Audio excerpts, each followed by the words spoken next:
Good afternoon. Welcome to this edition of Faith, Family, and Political Affairs. I'm bringing you today an update in the case of young Nolan Xavier Wells.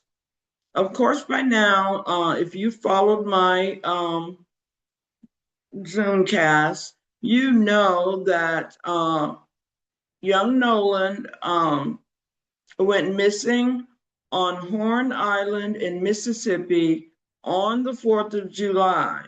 He had traveled to that island with several of his friends who left the island without him, saying that he decided to stay on the island with a young woman who he met that day. All of those friends, I think there were three of them, would return safely home. But young Nolan's body would wash up on the shore of Horn Island that Monday morning following the 4th of July weekend. Since that tragic occurrence, police investigations of what happened to him have not yielded any public details about how he ended up on the shore of the island. There's no significant reporting from the law enforcement people there about how he came to be without his cell phone and how his friends ended up safely back at home with his cell phone. There has been no public questioning of these friends. It is said that it has been reported that the law enforcement people in Ocean Springs, Mississippi, where they're all from, it has been reported that there have been some unofficial conversations with these friends. However, at least one judge who used to practice in Mississippi, Judge Carlos Moore, who is now living in Georgia, he feels that this has been a substandard investigation, and certainly without having made any arrests after nearly 2 weeks out, no arrests, no formal questioning of suspects, no investigation of the boat on which young Nolan traveled out to that island on with these friends, no investigation or search of that boat. So many people joined the former Mississippi judge in feeling that this investigation has not met any high standards for at least informing the public of what has happened to this young man. Of course, young Nolan leaves behind his parents, Miss Christine and Mr. Elmore Wansley, and he has several siblings also. And I must say, as you would think, the law enforcement in that area, who this family has also said has not communicated with them any of the details of their investigation. And so I have to say that it feels very unfair to not keep the family abreast of what's going on, um, and to not keep the general public aware. So the latest development is an audio tape that was released over the weekend by the Mississippi Department of Maritime Resources. This audio tape originates from a phone call made from the boat that Nolan and his friends traveled out to Horn Island on. This is a distress call made from the boat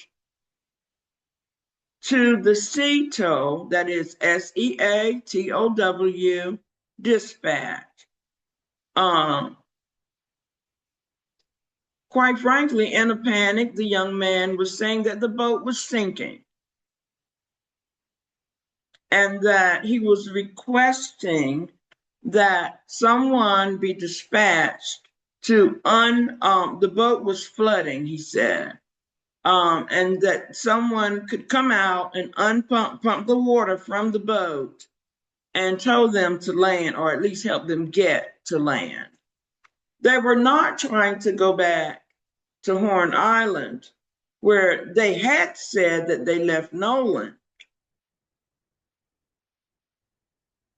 Because if you'll recall the initial reports from them, these friends, was that he had stayed on the island with the young woman who he met.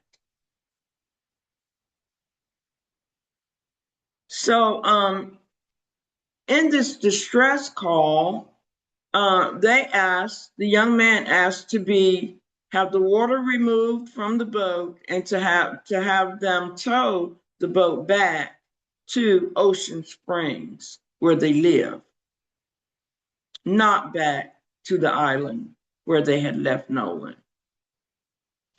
Okay, keep that all in mind.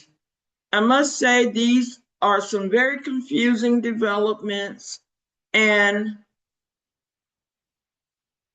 quite frankly, if for no other reason than to help the public understand, to avoid some of this confusion, it would seem that the law enforcement people would make some kind of statement around this latest development.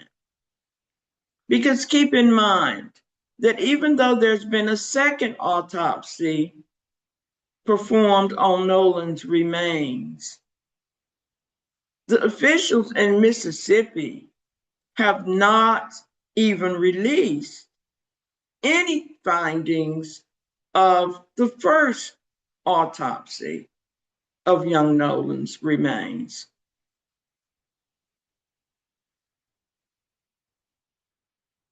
So let's just list those things, which,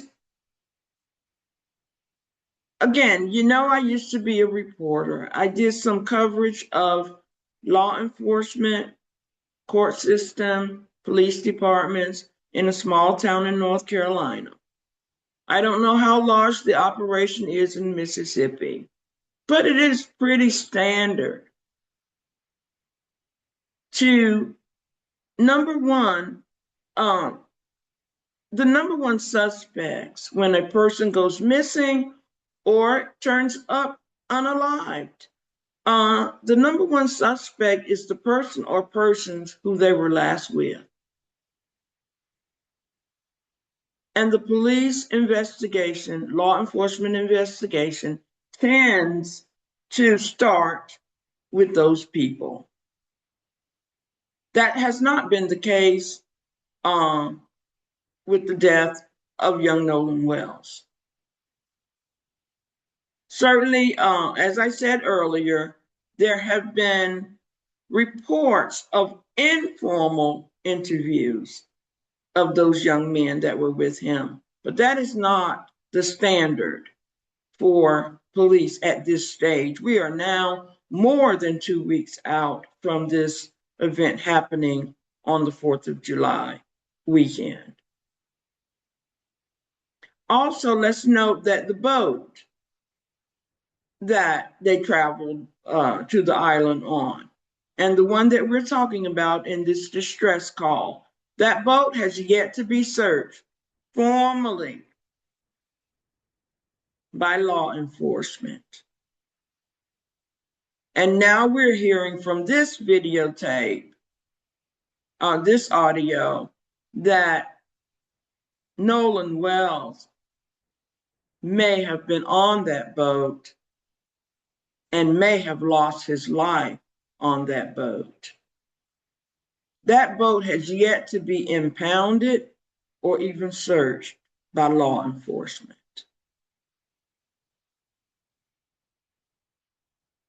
The young woman who the friends say Nolan stayed behind on Horn Island to hang out with,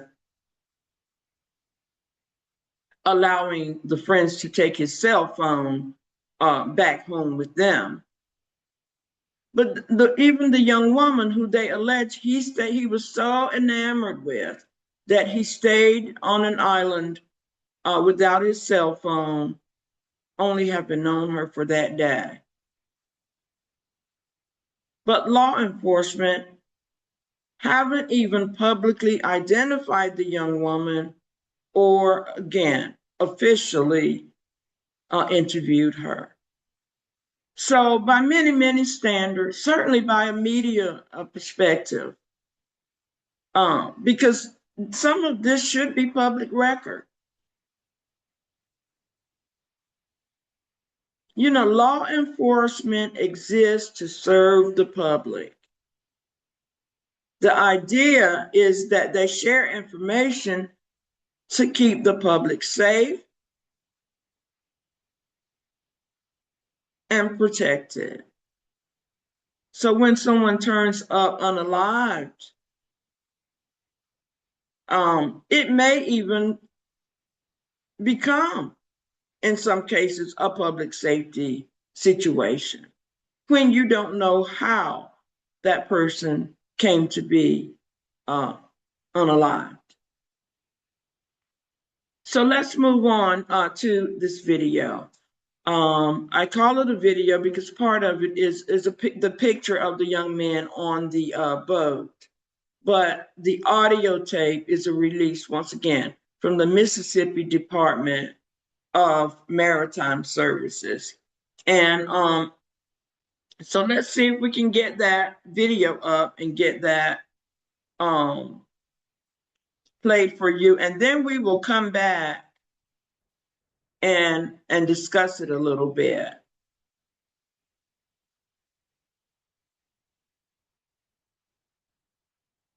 There have been so many more developments in the case. I will try to touch upon another interview that is really shaping the case going forward. And that is an interview conducted by another friend of young Nolan's. And this young man, Warren Hudson, claimed to be Nolan's best friend. But we've had 2 or 3 people make that claim. However, Warren Hudson is among the people who left Nolan there on that island without his cell phone. And Warren has an interview. He has done a public interview now that is also, raising some ire.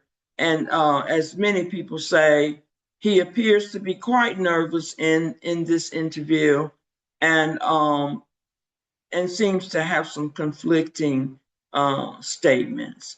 So, but anyway, let's start with this video, and then we'll come back after you've heard the video for just a brief discussion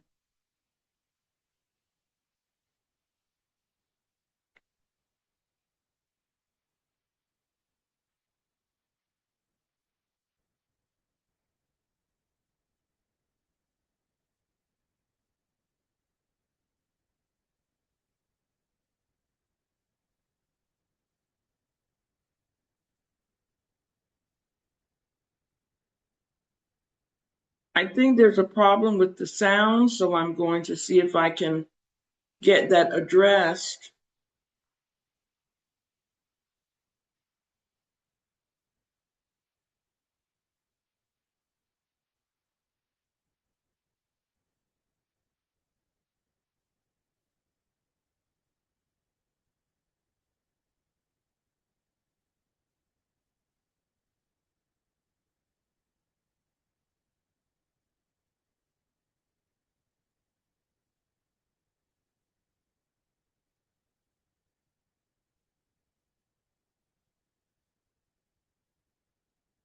How far is the word coming up, sir? Breaking news coming out of Mississippi. A little over 20 days after Nolan Wells' disappearance and death, there now appears to be a major break in the case that the public is finally hearing. Yesterday, we will release an extended version of the audio call his friends would make to the Ceto company when they alleged they were having issues with their boat and was sinking. Okay, how many adults on board? There are 0 adults on board. There's nobody on board the boat? No. Nobody here is over the age of 21. Sir, that was not the question. Now, this version we shared, originally obtained by TMZ, would only capture when you first hear the driver of the boat speak with the operator. Now, late Saturday night, local outlet WLOX would go on to release a completely unedited version of the call provided by the Mississippi Department of Maritime Resources. And in the first few seconds appears for some that not only Wells was on the boat with his friends when they left Horn Island, that he also appeared to have passed away amongst them. At the top of the call, while hold music played, you can hear panic from an unidentified young woman who appears to say Nolan, followed by, "Oh my God." Now, as the driver of the boat tries to explain the situation regarding the boat itself, you would then hear a male voice in the background seemingly yell, "Wake up, wake the F up."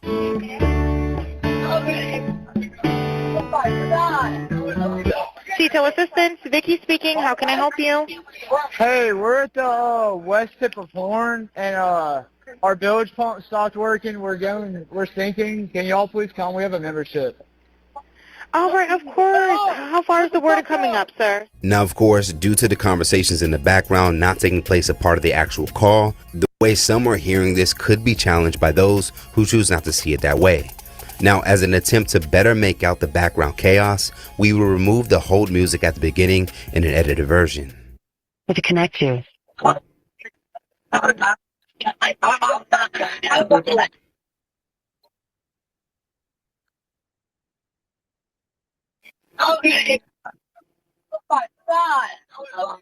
Ceto Assistance, Vicky speaking. How can I help you? Hey, we're at the west tip of Horn, and our bilge pump stopped working. We're sinking. Can y'all please come? We have a membership. All right, of course. How far is the word coming up, sir? Now, to note, we as well personally can't help but to hear what many are now picking up as well as potential's final moments now that this version of the tow call has been released. Now, for some, as the call continued, there appeared to be other questionable moments in the background for listeners as the boat driver, identified as Wyatt Pyron, continued to speak with the operator. Like at the end of the call, when you would hear the called Ceto captain express that he got a direct call from the grandfather Pyron, who would tell him that a tow was no longer needed. This for some would be the beginning of a cover-up to minimize witnesses. Hi, Captain Seth. This is Vicky from International. How you doing today? Doing good. How are you? Good, good. I apologize ahead of time. I really do. You're going to have a fee-for-service come up under Jerry. Okay. It sounds like a bunch of kids on board on Horn Island. He's letting me know that his father's a member, but he can't give me any information. And he's saying the boat is sinking, and he's on Horn Island. It's just unfortunate. He's just a kid. There's a lot going on. So Right. He said there's about a lot of people on board. He says he thinks about 7. I'm guessing they're all under 18. Okay. And I'm not trying to be rude. He wants you guys to go out there and unpump the boat and then tow it in. Do you know what kind of boat it is? He said a Triton 24-footer, but that's all he can give me. Okay. All right. Yeah, I just actually got off the phone with his grandpa, who I'm guessing is the owner of the boat, and Is it he Jerry? said that Yeah, Jerry. Yeah, he said. Okay. I just hung up with him. He said that they don't need any help right now, but if something changes, he'll call me back. So Oh, right. I'm guessing that they may have figured it out, because that's what he said. So they're in a panic and their boat won't crank. Yeah, they're in a panic. Since the beginning of this case, many have questioned Wells' friend's story, as many things appeared inconsistent throughout, and those online will call out the entire situation as being a cover-up of the death of another black teen in Mississippi. So what happens next? Given that this call is now officially 22 days old, we're certain the local officials and investigators have examined it by now.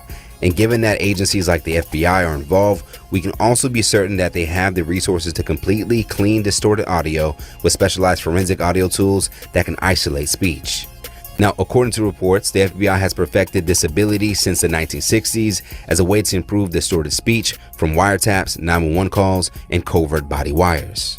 Now, in what we unveiled is the case, and we all have now witnessed that Nolan was back on the boat that day where he potentially lost his life. Many individuals can now face consequences, like all of his friends who were on the boat that never gave Wells' family and authorities the truth and potentially helped get rid of his body. The stepmother of Warren Hudson, Judge Ashley Cole, who would push potential false statements. The grandfather, Wyatt Pyron, who looks to have helped his grandson avoid serious consequences. The adults who supplied the teens with alcohol, causing them to potentially make terrible decisions that day. And local law enforcement for failing to aggressively move forward on making arrests when there were signs early on, like Exhibit A, picture of Nolan and his underage friends drinking. And more specifically for Sheriff John Ledbetter for expressing he didn't see any signs of foul play before an autopsy was even conducted.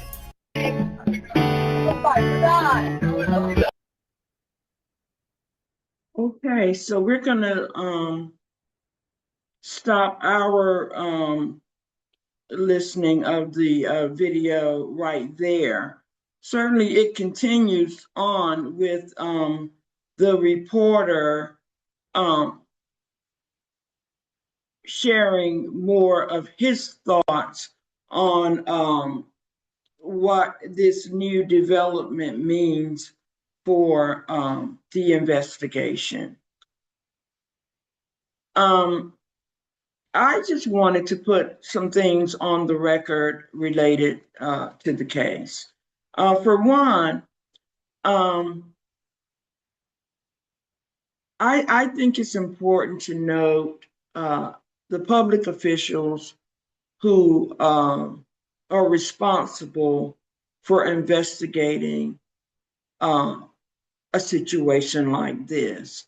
We don't want to call it a crime. We know that a young man has lost his life. We don't know if there was some accident that led to it.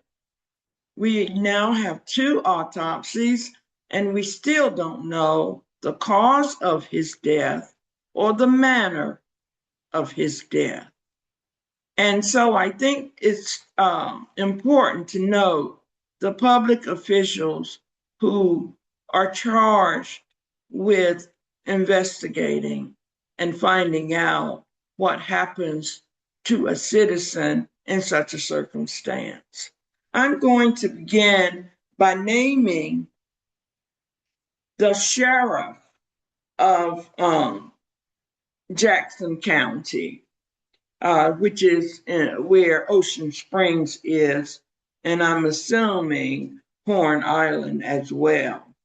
The sheriff there is John Ledbetter, and you would think that his office is leading the investigation. The district attorney for that county is Angel Myers McElrath, and she covers Jackson County, apparently Greene County, and George County.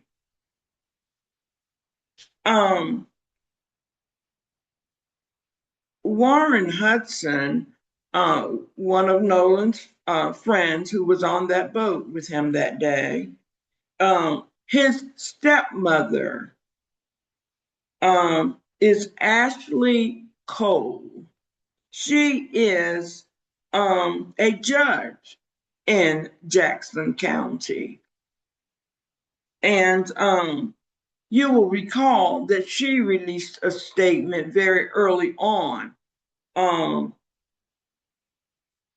explaining or attempting to explain why all of the young men who had accompanied Nolan that day had wiped clean all of their social media accounts and basically were not making any public statements around his death. And she put out this, Judge Ashley Cole, she put out a statement attempting to explain that behavior. I don't know, what judges are allowed to do and not allowed to do in such a circumstance, because this clearly, her stepson, a very close family member of hers, who is very, very deeply involved with whatever happened to young Nolan. So I don't know what the rules are in terms of what she is or is not allowed to do. I just know that the appearance of her making such a statement, it appears to be an attempt to shape public opinion on this matter, and I don't know that that was an appropriate thing to do. So those are the key law enforcement people in that area. And then I wanted to make sure that we know and are clear on these friends who are now becoming quite public. Two of them have given public interviews. That is Warren Hudson, as I mentioned earlier, and Trayston Shepard. At this time, these two young men are among the people who have identified themselves as Nolan Xavier Wells' best friends. That's Trayston Shepard and Warren Hudson. They have each now done separate interviews with an online personality called Officer Tatum. That's Tatum. And you can find him certainly on YouTube. I don't know about the other social media sites because I'm just learning of Officer Tatum because of this Nolan Wells situation. I did not know of him before. However, he is described as a MAGA enthusiast, quite conservative, and well known to speak against public African American figures. And he has certainly not said a lot of good things about Attorney Ben Crump, who represents Nolan's family, nor has he said anything positive that I have seen in the news reports about the Reverend Al Sharpton, who joined Attorney Crump not only at the funeral service, but in an attempt to stir up some activities from these law enforcement people in regards to the investigation of what happened to young Nolan. So I say that, to invite you to do some research on your own, as you know I always do, to look up the interviews of young Warren Hudson and Trayston Shepard, the sit-down interviews with Officer Tatum. I have listened to them both. I found them both to have statements that seem to conflict. Number one, Trayston Shepard said he last saw Nolan when he had gotten into some kind of confrontation with some people on the island, and he identifies himself as the person who was arguing and yelling to someone to give him his phone back. As you will recall, initially that was thought to have been Nolan. But this young man, Trayston Shepard, had said that that was him. But in his interview, he made a rather interesting statement about the involvement of Reverend Sharpton and of Attorney Crump. And he seemed to suggest that they were trying to stir up some racial tension, which is absolutely amusing coming from someone who lives in Mississippi. And this young man has described himself as being interracial, having been raised by, as he said, the white side of his family. This is young Trayston Shepard. And so it was interesting to me that he saved his criticisms for the people who are working very closely with Nolan's parents to uncover what has happened to him. Okay, so we'll keep our eyes and ears out for young Trayston Shepard, but check out his interview with Officer Tatum.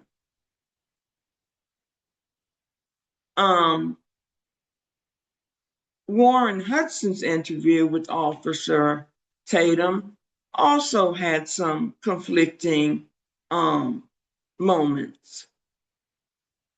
He seemed to suggest that the last time he saw Nolan was at 3:00 on that day that they would leave him on the island with Katie, the girl that he met that day.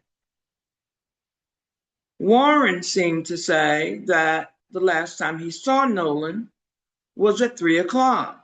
However, that distress call that we played at the beginning, that was around 4 something. As they were trying to leave the island, it was around 4. And if Nolan was on that boat, as that audio tape seemed to suggest, he was in some kind of distress and perhaps was losing his life at that time. But he was on that boat. If that really was him and he was on that boat, that is a stark conflict with what Warren Hudson said in the interview. He last saw Nolan at 3:00, and Nolan had decided that he would stay back on Horn Island with Katie. And Warren even suggested that one of his buddies, I think he was saying Wyatt, because he seems to have a lot of buddies. One of his buddies, I think he said Wyatt, insisted to Nolan, get on this boat. You need to come with us. And Nolan was just so adamant that he was going to stay on the island with Katie that Nolan did not heed this person's warning to say, get on the boat. He just would not comply. And this is what Warren Hudson was communicating in his interview with Officer Tatum. He also made a couple of interesting comments about the day. He was very clear to say they had been drinking all day. And he said that that night when no one had heard from Nolan, he didn't think it was all that uncommon. In fact, he said it's not uncommon for people to go out to the island with one group of people and return with another group of people.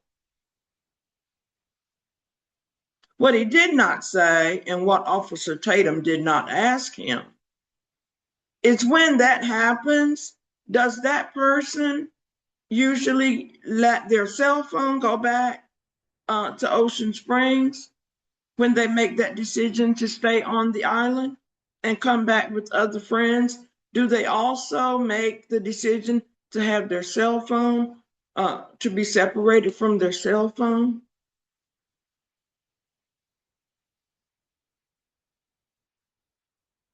So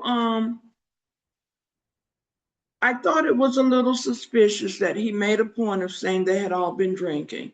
And he said that all day, he said. And he said that that night when they're all of them are back safe at home, and they just start talking about, wonder how Nolan is doing. And he makes a decision around 11 o'clock that night to call Nolan's mom to say, has she seen Nolan? Has she seen Nolan? Of course she had not, because Nolan was supposed to be with them. And he said, well, don't you get upset. This is not an exact quote. He said, well, don't you worry, to Miss Walmsley, don't you worry, I'll call the Coast Guard.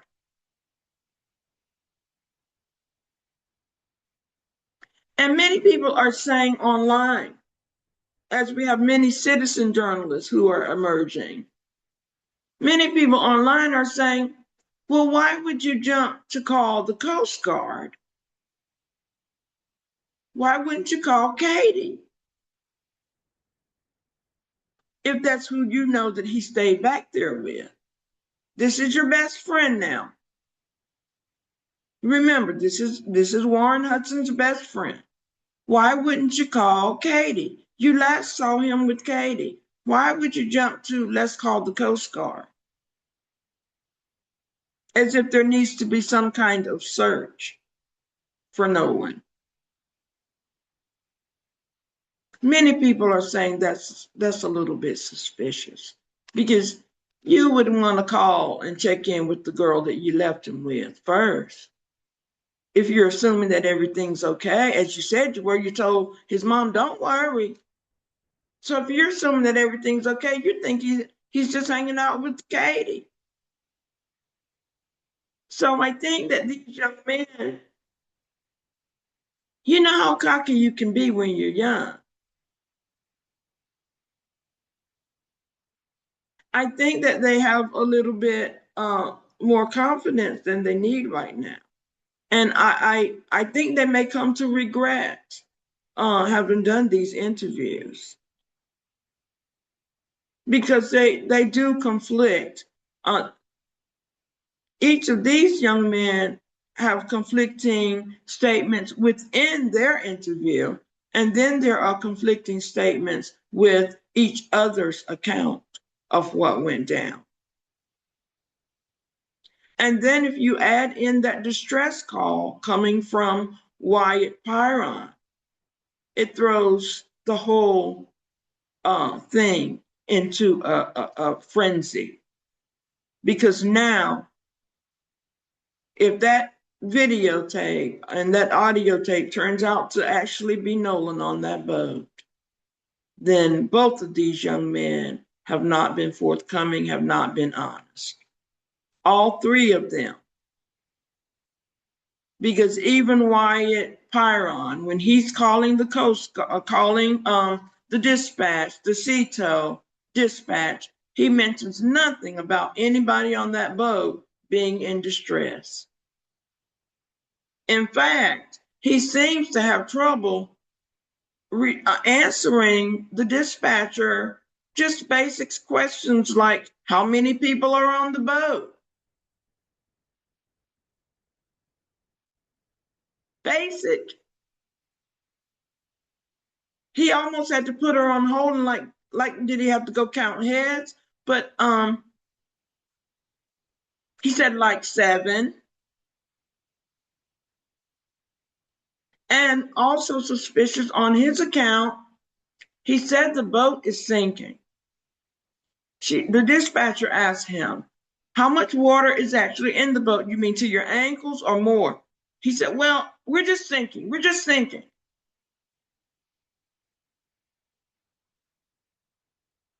And then she says to him, like anybody would, if you got a bunch of young people on the boat and they're sinking, she said, do you want us to send the Coast Guard out to you? First, he says, I wrote it down because it was so odd. She said, would you like for us to send out the United States Coast Guard? To which young Wyatt Pyron answers, what? So she repeats it. She says, would you like for us to send out the United States Coast Guard? And then young Wyatt Pyron says, no, oh no. Oh no, we don't need that.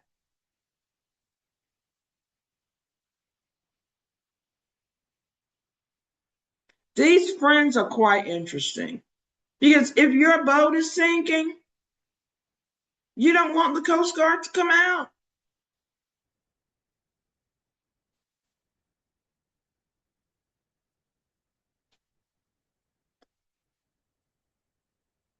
This case, the more you know, the more you need to know. Okay? The math does not math in this case. It's just not adding up. It's not adding up.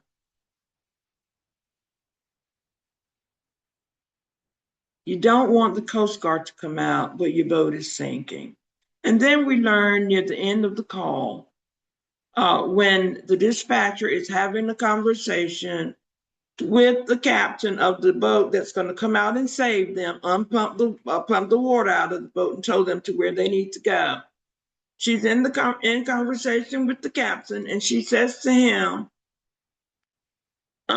she is wondering, she's concerned because they sound like a lot of young kids on the boat. And then this gentleman offers her this information. I was just on the phone with Wyatt's grandpa because they were trying to determine who owned the boat that these kids were on. So he says to the dispatcher, I was just on the phone with his grandpa, the owner of the boat. And she says, Jerry? He says, yeah, this man's grandpa's name is Jerry Ackerson. And he says, yes. And he said, well, they're not going to need any help right now. And this captain says, I guess they figured it all out. He said they're not going to need any help. How curious is that? Who is the grandpa? And how does he know that they no longer need any help? Again, if that turns out to be that audio tape turns out to be authentic and that is actually Nolan on that boat and something has terribly gone wrong, it reeks of cover-up. The young man never mentioned to the dispatcher, we have someone on board who's in distress. Can you send out some medical help? He never says anything like that. In fact, he does not want the Coast Guard to come out.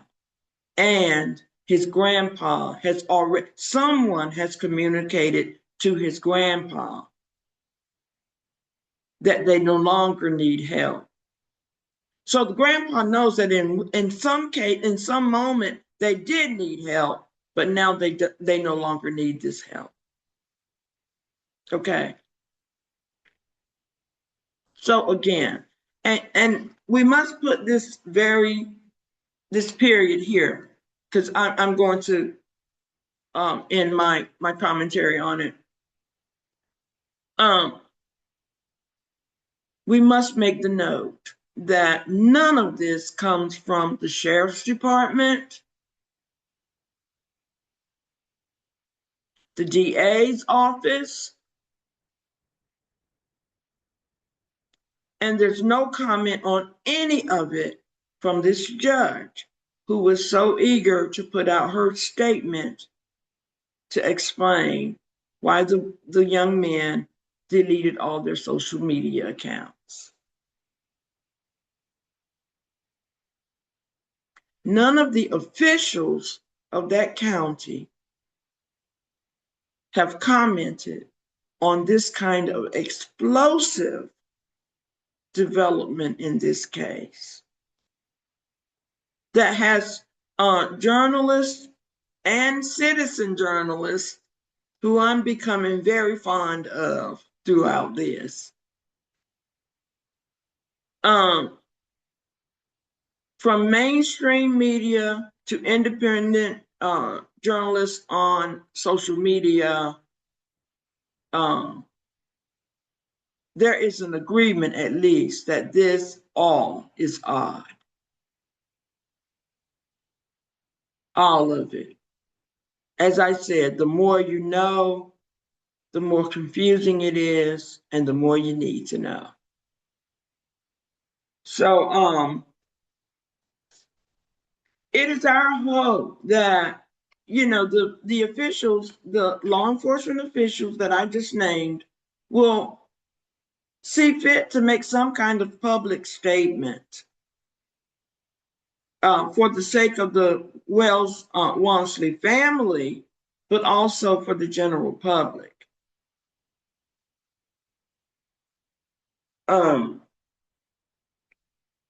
There was one other fact that I wanted to comment as we move forward with this, with the case.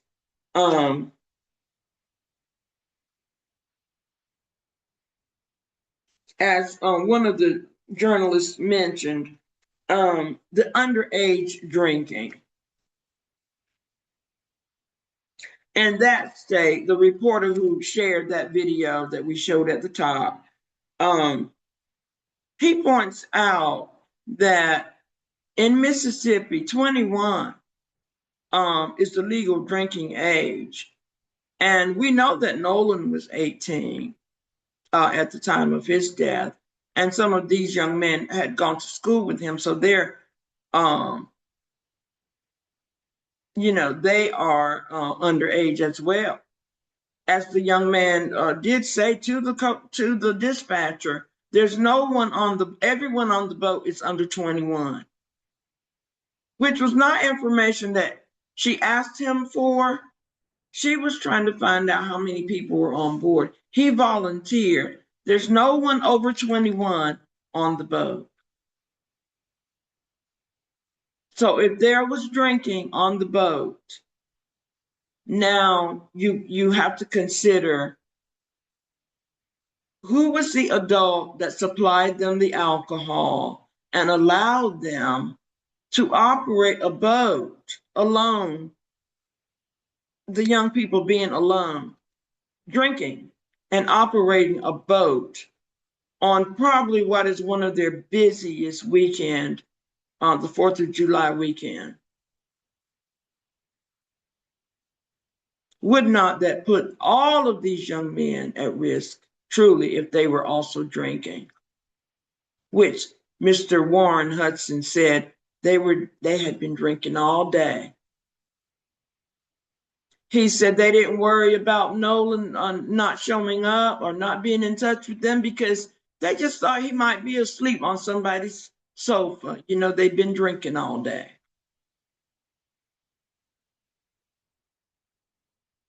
And again, I think that's a part of this attempt. Though they may not understand how transparent, how really unbelievable this story is that they're concocting. But to suggest that this star athlete who's getting ready to start his major training, you know, come Monday, that he was just drinking and looking to hook up with this girl. That's all. And he was so busy trying to do all of that that he let you take his cell phone back home with him as he agreed to stay on an island. Okay, so this is what we're dealing with in this case. But do keep your eyes and your ears open. I hope to share in the next video the interview of young Warren Hudson and Tristan Shepard, both who have claimed to be Nolan's best friends. And I must add for young Tristan, whereas, and he is a person of color, but the Wansley family, Mrs. Wansley, she said that they have never met him. She and her husband. He has never been to their home. And this is Tristan Shepard, who calls himself Nolan's best friend. She said, we do not know him. We've never met him. Similarly, Warren Hudson, out of his own mouth, said, now this is a person, he's supposed to be best friends with Nolan. He said to Officer Tatum, we always hung out at our house. We and the other buddies, we never went to Nolan's home. We never hung out at Nolan's home. I don't know his mother. I saw his dad a couple of times, but I don't know his mother. I've never met his mother. I've never been to his house. And you think to yourself, because some of this is common sense, you think about the friends that you had when you were in high school and those couple of years right after. You know, you 18, 19, 20. Did your parents know your best friend? I'm not talking about just the people that you knew at school, just your friends, but and associates. But did your parents know your best friend? Just think about that. Okay, thank you for tuning in to this edition of Faith, Family, and Political Affairs. And I just feel called to cover this story as much as possible, especially when something explosive happens. And I think I don't think that the story moves forward now at the same pace that it had been going, which is slow, because the autopsy did not reveal anything definite, the second autopsy. And all of us who were paying attention to this case had been waiting for that autopsy, thinking that it would shed some light on what happened to young Nolan. But if we're being honest, we know that he was found lying on the shore of Horn Island, but no one has said, no official has been able to tell us that drowning was the cause of death. We still do not know the cause of death.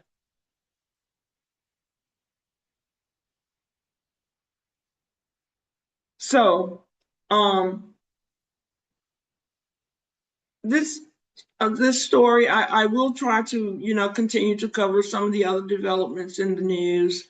But this story takes the lead for us right now until we find out what happened to this young man.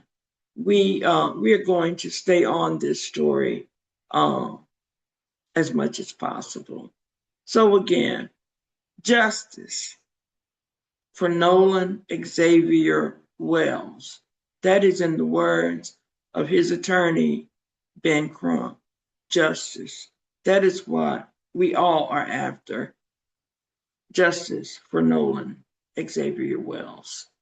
Thank you for tuning in to this edition of Faith, Family, and Political Affairs.